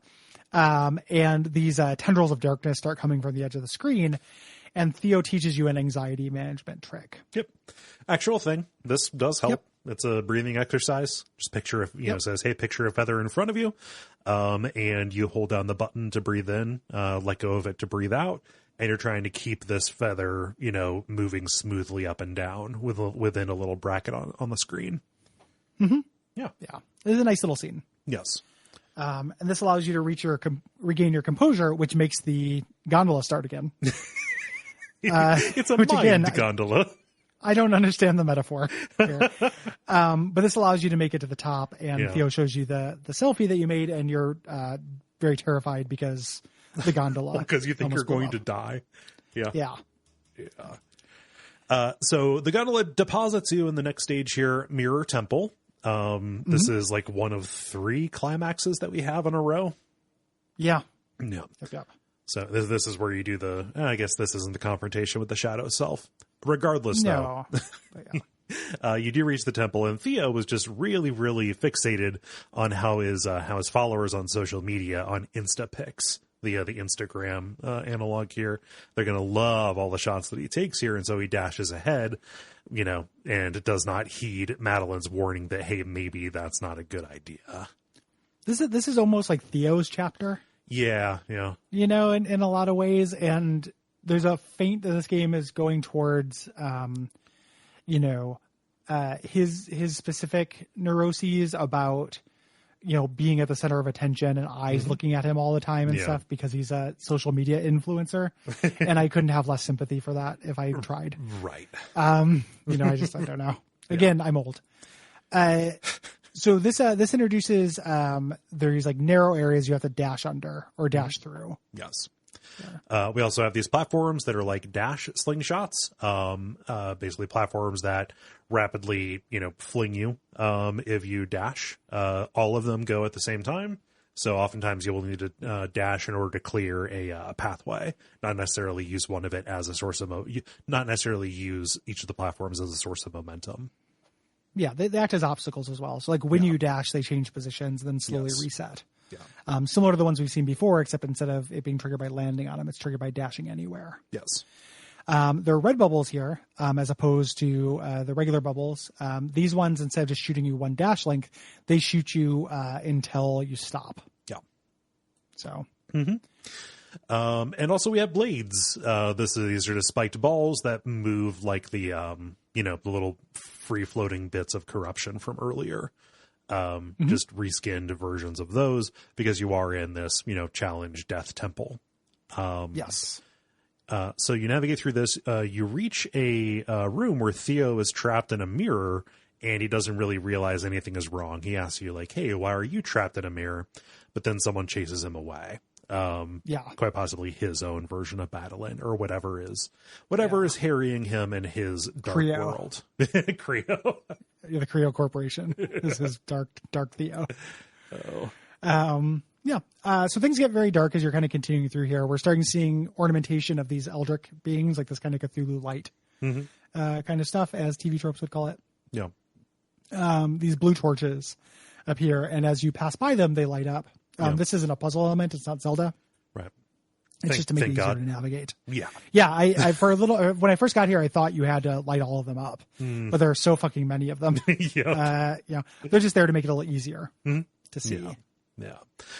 But you reach a large, ornate ceremonial mirror, and Madeline draws you into the dark world. And you have this kind of like trippy, desaturated dream sequence where you are controlling some of these floating tentacle monsters that you had only seen as statues before. And I think this is a real cool way to teach you, how these things move, like how they have to commit to a direction in order to go, and like what kind of barriers they can and cannot pass. Yeah, this is great. Yeah. Like, this is a really clever way to teach you about an enemy. Yeah. I'm surprised I haven't seen it really before. As a thing. I think this is really good. Yes. One of them, as you start chasing Madeline, and then Madeline wakes up. And now you're in a darker version of the temple. The spikes have been replaced by tentacles, and those tentacle monsters are going to be about now. Right. So they're not quite there yet, but they're on the way. Right. You catch up with Madeline. You are in her world, seemingly, but it's all your world. Which is like, oh yeah, all of this is in you. Like, don't be shocked at the decorations. You brought this. In fact, the temple only magnifies the mountain's power. Yeah. Yeah. Yep. So you kind of you bicker a little bit more, and this is where Madeline starts calling you out, like, for making her feel like a monster. Like, like, I am not, like, again, I'm you. Yeah. Like, you having this contempt for this part of yourself is not helping. Yeah. So, and maybe that's why I'm lashing out, is because you're not treating me well. Yeah. Yep. So, you get to a long section of screens here. And the conversation continues. Madeline says like, hey, I don't need your help. And you get through this obstacle course where these tentacle horrors are dashing toward you. So this is where you use the knowledge that you gained by controlling them, to get around these particular monsters. Yeah. And they introduced these little coin markers. These have been introduced before. Yeah. But they show up a lot here, where you have to hit a certain number of them to open the door forward. This kind of gives you a route through a level. They act as coins, basically, again, Mario DNA. But you have to do them all to move forward. Once you've done this, once you get through the section, Madeline has a bit of a breakdown, like, very scared. She's very, she does not like that all of this comes from within her. She feels very, very guilty that Theo is trapped in here because of her. Right.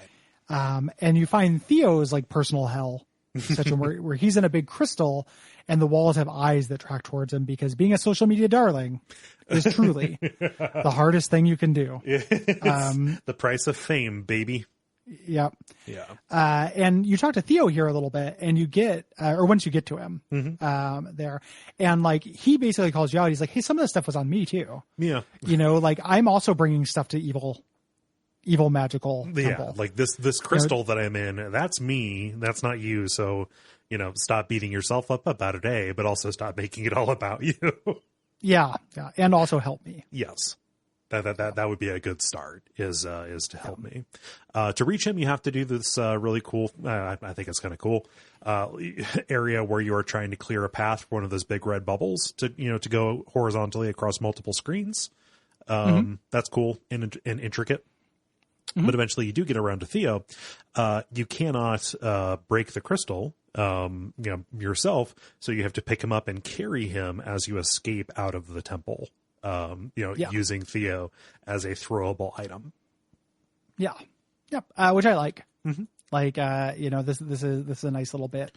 You just like throwing Theo off of cliffs. Oh yeah. Okay. Yeah. Like, I don't think you can throw Theo off cliffs. No, but you can try to leave him behind. Yeah. Just so he knows. So you get to the end, this huge eye causes this crystal to shatter, and you have Madeline carries this unconscious Theo out of the temple. Right. So this is kind of the climax of Theo's arc. Right. Here, he's dealt with the pains of being an Instagram star. Mm-hmm. And he wakes up around the campfire with Madeline, and you have a branching conversation. Yeah. For the first time. And this is nice. Like, I think this is a section where, like, the story works for me. This feels like good dialogue, and same. I like the people in it. Yeah. Theo definitely comes across, I mean, so this is the first time he's really vulnerable as opposed to just kind of being goofy, like, whoa, that's a wacky situation. My followers will love that. No, like, you ask him, like, hey, like, why are you really here? And he talks about, like, oh, yeah, I got this dream job, but I burned out. The pressure was too much. I felt like an imposter. So, that ended, and I decided to come up here, to where my grandpa climbed the mountain to clear my head, right? Mm-hmm. It's like, oh, yeah, like, that's relatable. I understand that. Good. Yeah. Yep. Theo mentions that Madeline reminds him of his sister, Alex, who is a civil rights lawyer. There's a clever little bit. If you name your character Alex, because you do get to name Madeline, then his sister will be named Madeline. Oh, huh. Yeah. Neat. And Theo asks, like, why are you climbing the mountain? And the, says, like she says, I'm going crazy. I can't stop thinking about all this crap that doesn't matter. I'm good at keeping up appearances, but the truth is I'm barely holding it together. Yeah. She copes by drinking and getting mad at people on the internet. Yeah. Not great. Not healthy. Yep. But what is healthy is her unburdening herself, sharing this and putting it into words with Theo. And Theo even asks, like, hey, what does depression feel like? And Madeline says, oh, it's like I'm at the bottom of an ocean and I can't see in any direction. And I'm, just swimming to try and get normal because I remember, what normal feels like, but I can never reach it. Yeah. Yeah. Yeah. Which is like, I've heard that before. Yep. From people. This is where, like, our depression is most articulated. Yeah. And this, nobody's saying this is not a valid way to feel depression. It's never what it's felt like to me. Yes. So this is part of me not relating to this. Like, I don't, yeah, I suffered from depression for a very long time. It never feels like I'm at a bottom of the ocean trying to get normal. It's more like I just feel, like every cell in my body is 20 pounds heavier than it should be. And I just feel like garbage. Yeah. It's not like, I don't know, like it's more like, you and I have both described it as like emotional weather before. Yeah. And that's what it feels like to me. Yeah. Like, oh, it's raining inside today. Mm-hmm. Yeah. Same, and, like this does not necessarily track with my own experience as well. And I think that's just a matter of, like any of these depression, anxiety, people may have the same diagnosis, but it's not a monolith, like there are, clinical symptoms, but your own personal metaphor, the mechanics that you work out to describe the way that this affects you and the way that it feels, that is all going to vary. And, that is, like another thing here with where like Madeline doesn't necessarily work for me because I have also never categorized my anxiety, my panic, any of the bad feelings that Madeline could characterize. I have never personified them. I've never said like, ooh, this is dark Kole and dark Kole is sabotaging good Kole or regular Kole. Again, I know that's a thing that people do because again, we all have our own kind of metaphors for this, but it's part of why this doesn't land. And it's kind of unfair, right? Because like, I want to say, this does not necessarily land for me. Whereas the descriptions of, any number of, mental illnesses along the anxiety and dissociative, kind of axis, any number of those was better described in Night at the Woods, but Night at the Woods has much more text to get this across to. Yeah. So, it feels not great to hold that portrayal against this one, right? Yeah. It's a weird thing where I feel personally like my kind of experience with this stuff is not often represented in media. Right. You know, like there are very few examples I can think of where I'm like, this rings really true to how I feel. It just does not happen very often. Yeah. And I don't think it's because I'm like a special, unique snowflake or anything. I think it's just because, you know, everybody's different. Yeah. And also, like, it necessarily needs to be portrayed as a dramatic conflict here because it is being told through a video game, right? It's something in the end that you do overcome because of the narrative arc. Yes. Like, you know, the message of this game is not like, oh, Madeline's all better or anything like that, but it is the story of her coming to terms with it. Yeah. You know, in a way that also does not ring particularly true to me. Like, you know, it's something that, like, for me, feels like it comes upon me randomly, and this is something to endure for a time. And then it kind of lifts. Yeah. You know, and it's like, great. And then, you know, it comes back. Like, it's not something where there's anything I feel like I can do or any quest I could go on or any action or anything that would help. Right. You know, it's not been my experience. When in the Slack, I was joking around about the idea of this having like a Dark Souls community where people would make fun of me for having depression wrong here. Yeah. Like, I just need to get bad, you know, like, you know, and just like, hey, cuck, like, call me back when cart life makes you sit down in the shower. Like, you know, oh, you got sad about Gone Home. That's a baby depression game. You know, like, yeah, the converse of that, we are joking. We're joking about how we don't want that done to us. It is not our intention to do that to anybody else. Who? Oh, not at all. Like, you know, tons of people. Like, part of my relation to media in general, especially media about important emotional things, is that for me to resonate, they have to be subtler than this is. Yeah.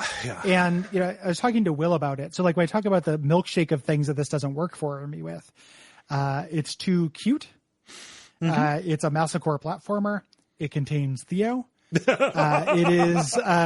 And it is a really unsubtle message. And I care about subtlety in messages. Yeah. You know, like, it is like, go to, you know, Hypnospace Outlaw. Right. You know, which we just recorded, which is a game that I think has a lot of heart, but it's a subtle heart. Like, it's a subtle affection for weirdos.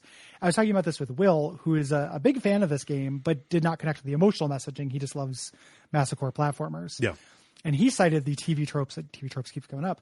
You know, some anvils need to be dropped, which I never heard of before. But the idea is that, like, you know, sometimes you just don't, you know, have a subtle message. You just say the thing. And I never resonate with that. Like, I never want someone just to say the thing. Like, really direct lyrics don't work for me. Really direct media doesn't work for me. Like, I don't like it. And that's part of this too. Like, characters just straight up saying what the things are just falls flat for me. But some people really needed that. Like, some people, and I'm, you know, again, not being derisive about that at all. Some people, like, hey, just something, a game just saying this was unique and awesome. Yeah. And I needed to hear it. Well, I mean, and also, like, they may have felt something like this. They may think, like, oh shit, this thing that I have has a name. And, like, not everybody is at the point in their depression journey that we are. Not that we're especially far along, but, like, there are probably journeyman depressionists. Yeah, like, you know, so just like, you know, it is a different path for everybody. Not everybody has the language or has the metaphor, you know, and might not have a name to put to this thing. So, like, I don't know if, you know, it, like, so something can be not for us, but also B, like, if this helped even one person get help, that's a fucking beautiful thing. Yeah. That's awesome. Like, I would never take that away. It's just a weird thing when you experience something that you should be in the pocket for. Right. You know, like, this is a way better piece of media. But I remember I had, like, an ex-girlfriend who bought me Ready Player One. Yeah.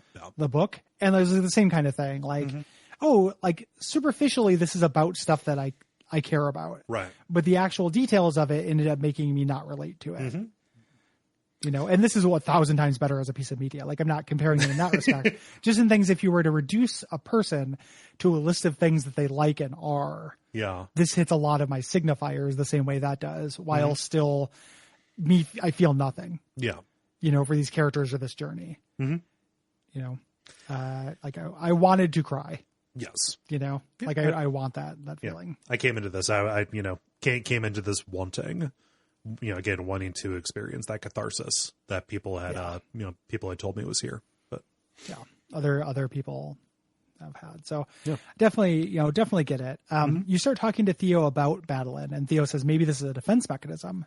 Maybe you can learn to control that. Right. So this inspires you. You fall asleep and you wake up in this kind of glowing, happy area of the mountain. The Aurora Borealis is here. Like, this is very like celestial and beautiful. This time of day? In this part of the mountain? Yeah. In this haunted mountain, in this dream. And you can. And this introduces. Yeah, you can. Yeah, yes, you can. This introduces feathers, which is another kind of physics changing thing. These allow you to fly as a ball of energy. They have a very specific kind of like turning radius and momentum to them. And there's a lot of like chaining feather to feather that reminded me of those pea balloons in Super Mario World. Yeah. I can't tell you how many times I steered one of these right into a wall.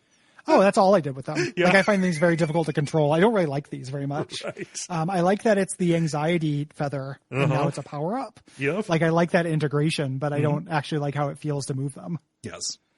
But you do some brief platforming. You are rising up until you eventually leave the mountain behind. You take a dash up into the sky, and you call Battlein over, and you circle each other in the air. And Madeline, is like, hey, we need to talk. I think I know what you are.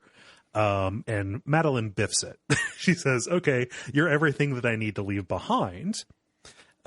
She thinks that what needs to happen is, I need to set you free. This. This will be better for both of us. You'll be happier and I'll be happier. And Battlein hates this. She doesn't want to be left behind. Remember, this is the fearful part. This is the clinging part. Yeah. This is everything that Battlein is afraid of. So she gets really mad. Her anger breaks through the dream into the real world. The way they show this is her climbing out of the text box to the real world where Madeline's sleeping, and throws Madeline down in this grotto below the mountain. Right. So you see her falling for what feels like miles. Down the world map. Like when you've seen her little icon going up from stage to stage, now you are back to square -1. Mm-hmm. Yep. You thought you were close, but you were not close. Right. This is not it, Chief. So there's water down here. This introduces some kind of light swimming, and these angry blocks, which I like. They have frowny faces on them. If you hit them, they charge in that direction. So you can use that to kind of climb on them. Yeah. And use them to maneuver. They've got a really good momentum curve on them as well. When they get started going, it's fun to time them in concert with each other.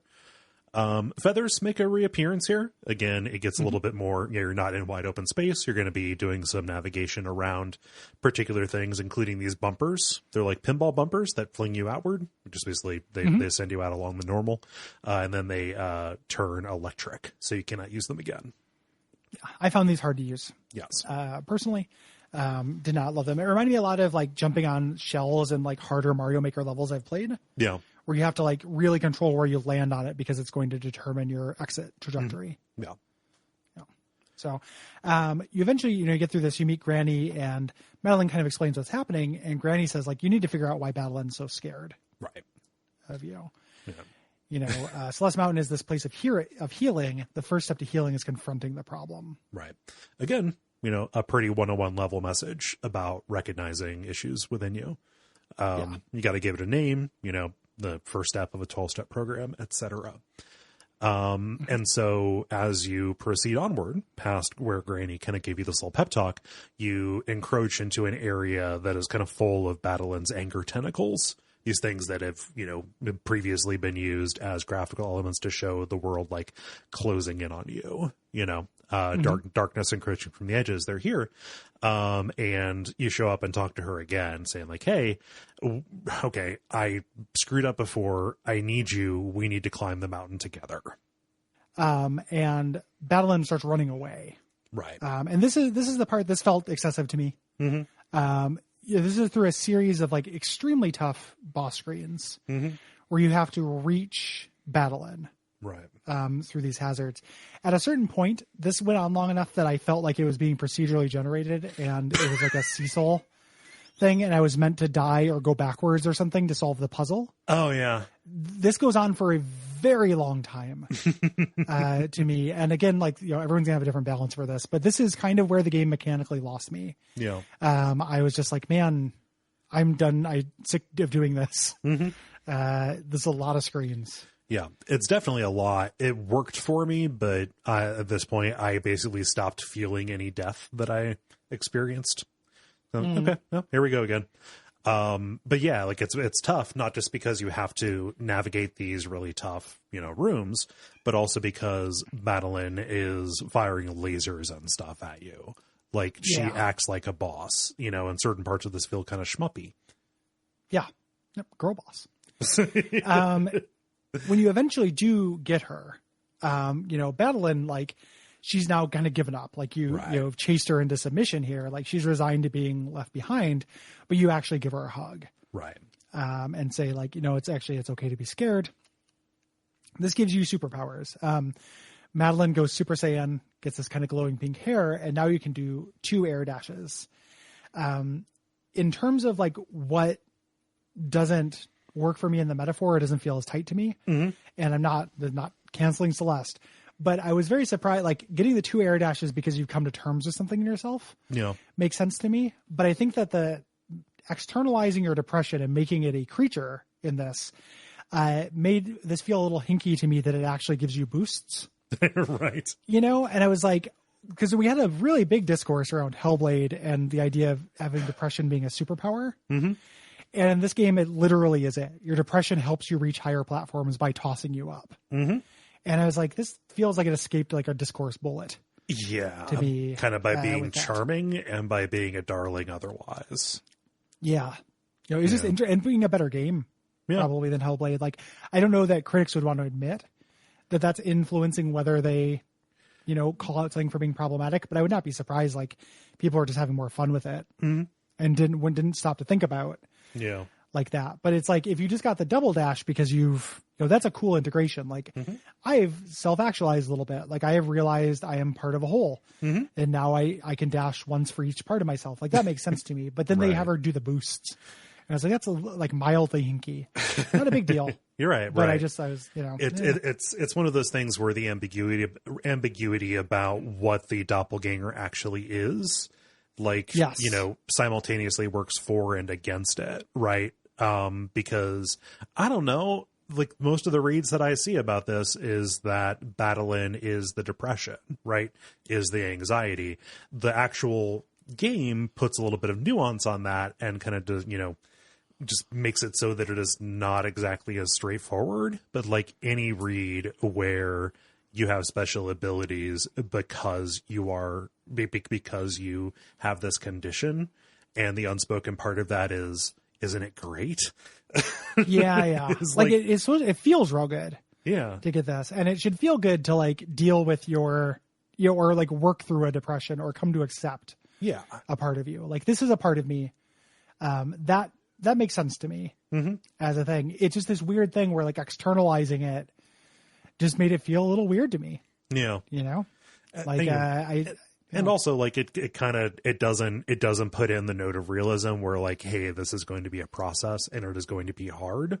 Like this is treated as a triumph that is permanent.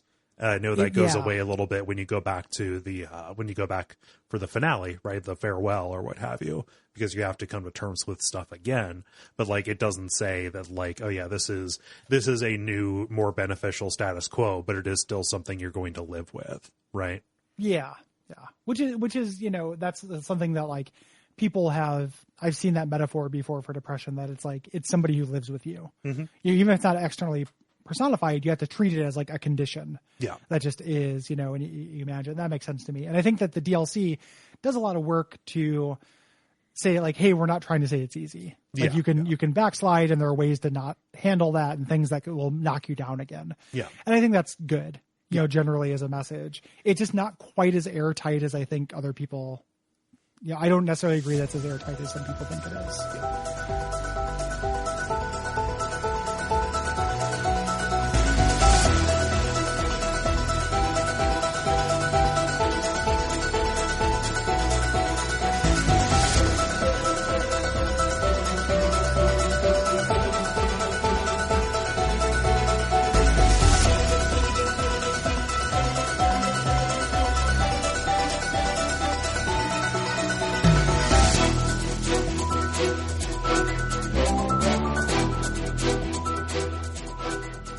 So we get back up to ground level here, and Madeline introduces Madeline, Neutralitin, to Theo and Granny. Right. And they decide to give the mountain one last try. So we have our kind of like level boss rush almost. This is the idea of just kind of making our way back up with everything we've learned. The music is very positive here. This is the feeling not of a victory lap, but of like positive final push. Yeah. You know, I guess. Yeah. It's like there's a strong like, hey, we got this kind of vibe to it. Yeah. Yeah. And like it feels good, like having the 2 dashes, you know, make screens that would look impossible easy, you know, and that is empowering as somebody who plays games, right? Like, oh yeah, like I know intellectually like the game has given me what I need, but like, wow, look at that. Like if I, you know, shared a screenshot of it, people would think, damn, how are you going to do that? Like, yes, I'm going to do it because I'm good at this and the game gave me what I needed. And also like you have all your old obstacles appearing again, and they're not just like sticking just to their original biome. Like there are mix-ups that you haven't seen before in the game. It's good. I like this. Yeah. I like this better than I like the last boss section. Yes. Yeah. There are these little vortexes we mentioned where battling gives you a boost. You hit these and then she'll jump you up into the right direction. And in between each biome, Madeline and Madeline kind of fly upwards and have a little conversation about their situation, how they're learning to work together. Right. You know, and they even talk through things like Madeline says, like, "Hey, why are you such a dick to the hotel ghost?" Yeah, you know, just stuff remember like that. him? It's weird that was in the same game, right? Yeah, I know. What was up with that? Yeah. So Madeline and Madeline bond over how strange it is that we spent a chapter on Mr. Oshiro in this really short game. Yeah. You know? Yeah. So like you get to the Golden Ridge area. This is where I found it to be really tough because we got the wind going again. It gets really strong. It goes vertically as well. It just changes the jumps quite a bit and kind of takes away all the benefit that I would have gotten from the double dash. So that's a bit of a bummer. Yeah. People, when they interpret this, they're like, oh, the mountain is now cheering for you and helping you. And I'm like, that's just making it way harder. Yeah. For me. Yeah. So, you reach the summit. The wind's there. These checkpoints appear, and you have to do the kind of final platforming challenge to reach this flag on the summit. And you have this conversation. Madeline's like, I'm afraid I'm going to stop existing after you leave, and you're going to stop listening to me. You're just going to backslide. Yeah. You know, like you're going to go back to the way things are, because that's a real thing that happens after you make some progress. Yeah. You know, that's a real thing. Yeah. The forgotten epiphany. Well. Yep. But Madeline says, no, I will not forget the epiphany. You go back to Granny's cabin down at the bottom, and you have a farewell meal where you make a pie out of all the strawberries you found. And mine was just crust, basically. I had like 7 strawberries. When I started getting cranky at this game, like during the chapter with the thwomps, I started resenting strawberries, even ones I could easily get. Oh yeah. I was like, fuck you, I don't want your optional stuff. Like I had my eyes on the prize pretty intently. Yeah. I got a about very bad pie. I got like 30 of them, but I think your deaths also affect the quality of it. Yeah. This time I was like a tart, and everybody was like, at least you tried. Yeah. Which, don't you understand what I'm going through? Like the last thing you could, the least you could do is say something nice about my fucking pie. Yeah. Fucking jerks. Oh man. Oh. But that's like the end of the base game. You get a fun little image of everybody having their party before they part ways, having conquered what they needed to conquer. Right. Mm-hmm. Yeah. So the core is you coming back about a year later, where Granny shows you the heart of the mountain. This is the final challenge area. You have to collect strawberries and get those hearts. I watched some of this. This introduces fire and ice theming to it, I believe, or that's in the farewell. One of these bonus chapters introduces a mechanic where like you do things to switch between fire and ice mode, and obstacles act differently depending on whether you're in fire or ice mode. Okay. And then the farewell, which we talked about, this is past the core. Granny dies. and you reconcile with Madeline. After Granny dies, you go into kind of a depression hole. You stop talking to Theo, and kind of the messaging here is that like you kind of get knocked off this horse, and the proper thing is not to withdraw. Yes, when this happens to you. But yeah, we did not play that. No. Yeah, and that's Celeste. That is Celeste. Yeah. A game that was still fun on my hands for the majority of it. Even if the broad strokes of the story that resonated for a lot of people didn't resonate for me for ways that I talked about before. I kind of look at it as something that I'm happy exists, even if I did, kind of wish to feel it a little bit more deeply. Yeah, I think I would be in the same place you were if I was more into this type of game. Yeah, and when I read what people think about it, it's like, oh, it's the masocore platformer that wants you to beat it and stuff like that. And I just kept feeling like, again, negative 100% derision for anyone who does feel this way. This is just how I was thinking about it, where I was like, I don't actually care what a game wants. Like I just had that sense, like, I don't want a game to mock me. I hate that stuff, but I do have a very strong feeling about art being neutral and letting me bring my stuff to it. And it just pervades like how I deal with media. Yeah. Like I'm a maximalist, like this is a join the Navy, maximalist superliminal game in terms of its messaging and its encouragement and its positivity. Yeah. And I could not help but feel like a little like, oh, this is like hope punk, or something like that. Like just a little like feeling about it that, just not for me-ness. Yeah. Glad I got through it. I respect what it's doing. I think it's very good at what it's doing. I would not play a follow-up. I'm not interested in playing any more games like this personally. Yeah. I understand wanting to. I'm glad that people got emotional and mechanical benefit out of this, but I am glad to put it behind me. I did not have enough fun to justify my experience with that. I'm happy for this team. Like you have to be, they have to be over the moon with how well this was received, right? So there's a certain amount of like rooting for an underdog here. It wasn't their first big success. People fucking love Towerfall, Yeah. But even still, like, this is this is a well-made thing that, found its audience and kind of became a part of a conversation, it's hard to see like a list of like must play games for like the Switch that doesn't have this on it, Yeah. Yep. Yeah. I do not want that. I would never take anything away from the devs either. They should be incredibly proud. Yes. Like this is, it connected with tons of people, it touched a lot of hearts, and that's awesome. Like that is a hard thing to do with art. It's arguably the goal, it's like the highest thing you can achieve, almost like with that. And that is cool. It is cool to see. I appreciate it. I just didn't like playing it that much. Yeah. And I felt a little confused by the messaging and metaphoring of it. And I'm still looking for my game that is about my depression. Yeah. Or my piece of art, really, that is about my depression. I can find things that are about my anger. I can watch Parasite. Yeah. And I'm like, oh, the scene where she says that the rain cleansed the city. The rain was a blessing, where the rain was a blessing. There we go. That's everything I feel. Yep. But I can't find something that personifies my experience of depression. It'd be like me playing a normal video game, and then every once in a while my hands are tied behind my back and I can't play it. Turns into a rerun of The Simpsons partway through. Yeah. It shuts off so I can go to sleep at 8 p.m. So. Yeah. But glad we did it. Same. For sure. I like I really want to do more indie stuff, like more big indie stuff as those lines continue to be blurred. Yeah. So. Yeah. So thank you, Neasa. Yeah, thank you very much. And thanks for listening.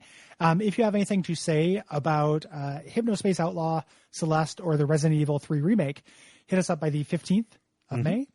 The Resident Evil 3 remake is our next episode. That is going to be a premium episode. So the generalities will be in the first half. The rest of it will be the main body of the episode. So you want to be a patron to get that. It's $5 a month, but you get all of the back episodes of that. So we're going on, a year and a half or so, roughly, of those premium episodes. And there's a lot of really good stuff in there. I think so too. Yeah. Being a patron is also how you get the opportunity to put in questions and prompts for the dispatch episodes. So that'll be coming the week after the Resident Evil. As we prepare for June's games, if you want to write in about June's games, which are Dreamfall, The Longest Journey, Crash Bandicoot 2, and Castlevania Order of Ecclesia, which is the premium episode for that month. The deadline for that is June the 15th. We do a host of things for patrons. Like in a lot of ways, me and Kole's business plan has been driven by making like the absolute crippling anxiety that someone will feel like they're not getting their money's worth when they give us $1.25 per week. Yep. Just absolute terror. Yep. The idea that somebody will feel ripped off. So, at that $5, you get whole other shows, like many other shows. You get Unfilmable and Bonfireside Chat. You get access to Let's Plays that we do on YouTube of various things. I just started up a Let's Play of Augur of Darkness, which is a Dark Souls 2 mod, and started playing the Sinners mod for Dark Souls 3, things that eventually we'll probably talk about on that podcast. Yep. But if you want to actually see the first playthrough, you can. And we both did a randomizer run. And then there are also a host of other shows on the network. Yeah. That you should check out. Yeah. So there's plenty for you here. We're happy you're here. We understand it's rough times. We really appreciate people sticking with us. If you cannot, we understand that as well. We like some Patreon exit surveys where people are very apologetic. You do not need to be. Yeah. This is a rough time, and your job during this is to survive and keep yourself safe and as many people safe as you can. If you're able to patronize us and it helps you and it's giving you entertainment value, that's awesome. It is not a responsibility, so don't feel like you're fucking up. Yeah, if you need to take a break, if you need to discontinue it, we will be happily waiting for you here when you are back, and we wish you all the luck in the world to getting back to a place where you feel secure enough to do something luxurious, like throwing a couple of bucks to these weird dudes on the internet. Thank you. Yeah, we really appreciate it. Yes. So thank you very much. And until next time, what should they watch out for? I don't know. I don't feel like being snarky about this. It's a really heartfelt game. Just watch out. Just watch out for each other. Yeah, watch out for each other, and then Theo.